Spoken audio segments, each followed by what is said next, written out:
or we're not going to pay you. Because that was, people are getting better service from traditional Medicare than they were from some of these plans. Yeah, well, I'm paying $6,000 So that's a year. where the cut is coming. It's not to the services for seniors.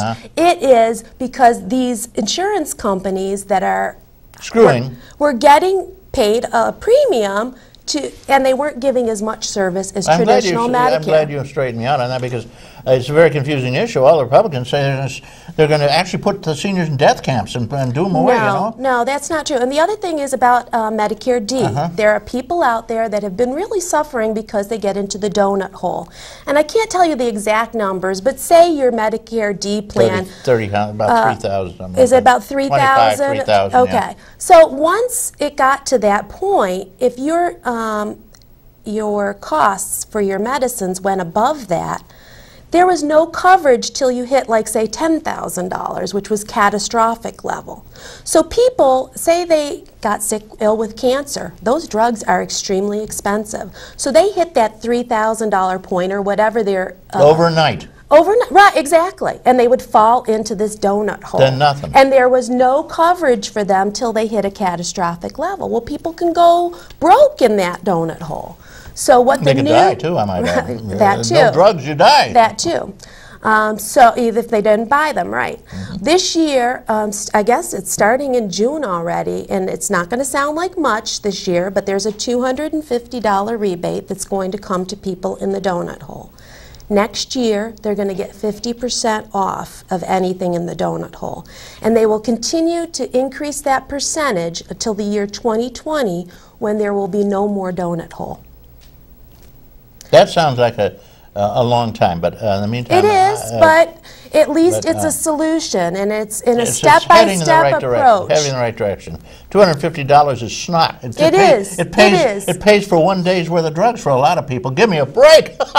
I know, but it's something, and it's this year. It's this year. The reform just passed in March. Cat food. So it's happening now. Cat food. There's also Kennedy, Senator Kennedy, the late Senator Kennedy, passed the CLASS Act, which allows people... What act? CLASS. CLASS, like this class in high school. Yeah, and it stands for something, but what it is a long-term care insurance program, but it's much more affordable, and people can use it however they want to stay independent in their home. And so this is going to be starting to be available to working people even in their 50s. You can't get it if you're retired, but you can get it if you're working.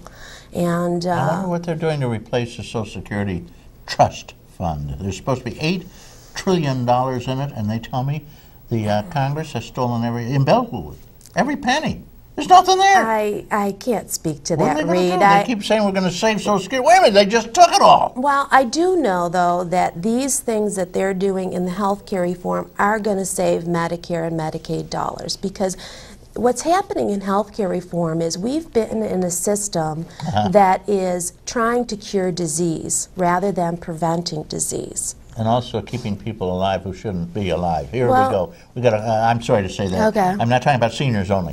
Got a couple of calls. Let's take a call. All right, we got Marianne on. Here you go. Hello, caller.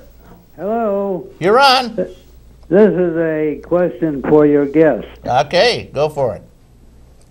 There seems to be no assistance to families or people who are on assisted living or in assisted living homes.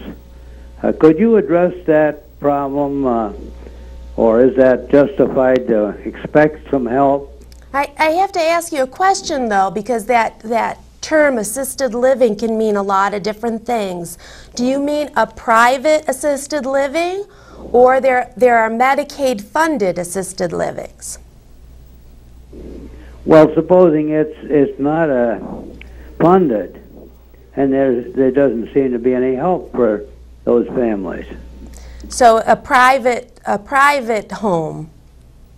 Rather than a health care center you're talking about, maybe. Right, well, there's a thing called ALP, which is assisting living program, but it's funded by Medicaid. And there's some beds at Lutheran Social Services that are in their Hulquist place that is an ALP program, and there are a few, I believe, at Tanglewood, but most of Tanglewood is private. Yeah, well, say you're. I guess this fellow's probably talking And about he's a place like correct. Memory Garden, which is Right, which is not Memory Garden. It's Well, if they're non-memory. if they're Medicaid eligible Yeah. and they can get into the ELP program, then there might be some help that way. But if you're just in the regular assisted living, then he's correct. There isn't. It comes out of your pocket. What I would suggest to you, caller, is that you come into Office for the Aging so we can tell you about all the different programs and services. You know, you may be better off in independent housing with help, or you know, in a regular apartment with help, which might be able to get you services through Office for the Aging or other entities. But, you know, somebody who needs more 24-hour care, you know, they may need the assisted living. Yeah, you'll have to stop by the new tent. But it's over hard to in the- give you a definite, you know, we've gone through this before. It's very unfortunate when people are paying a lot out of their pocket that there isn't even tax credits for somebody who's paying for, like, a spouse who has Alzheimer's who's living, you know, in a very costly private home. Yeah. There you go, partners. That's So come in, if you're in Jamestown, we're on 3rd Street there. Please come in, make an appointment.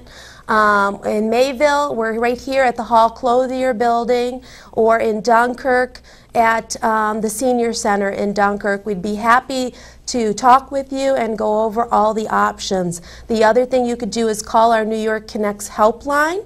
That's answered by a nurse, and she can tell you about all the different services. And it's the number is 753-4582. Okay, callers, that help? Well, yes, it helps.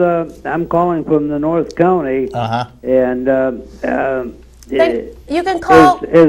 Is that information available at the Senior Center? Yes, yes. Go is there see. some expert there? Or? Yes, Kate Finch is there, and she'd be happy to help you. Okay. Okay? Well, thank you, caller. Thank you. And Thanks for calling. Next week they'll have a new tent. It'll be over in the Mayville Park, probably. The Office for the Aging, because you know they're shutting down all the Office for the Aging, and it looks. We're not stopping our business. you won't have. They're not going to put a tent up for you. Well, we're not over yet. We have some things planned, so what? Mr. Moderator. Yes, sir. Thank you for your program. We enjoy it. Well, thank you for listening in and calling in. All right. Have a great day. Have a great day. And don't forget stop in. Actually, they will help you out if you have some needs, special needs. Marianne is very good about that, and I'm only kidding about the tent over in the Mayville Park. They're going to put it up in the baseball field. Marianne. It's never a dull moment with you, Marianne Spanos is our director of the Office of Aging, and she is assuring me that they will probably still maintain some senior services, right? I'm hopeful. At least you will be there, won't you? Good God! I mean, what would happen if you disappear? Like Katie, remember Katie Smith? Whoosh, she's gone, and you were there. Well, I won't disappear. Okay.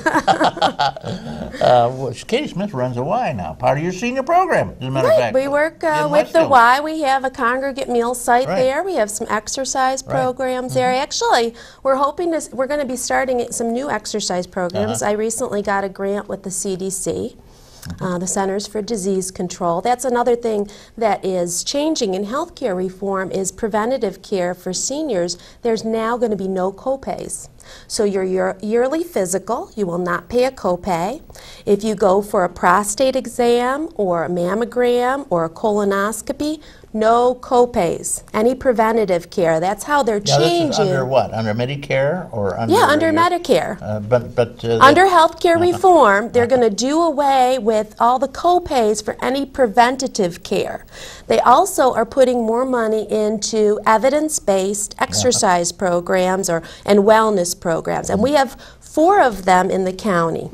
We have one that we started over a year ago. That was our Healthy Bones program, and that's mostly in the Jamestown area. That's to prevent osteoporosis. Very expensive pills too, right? It is, but there are exercises that you can do to help rebuild your bones. Oh, really?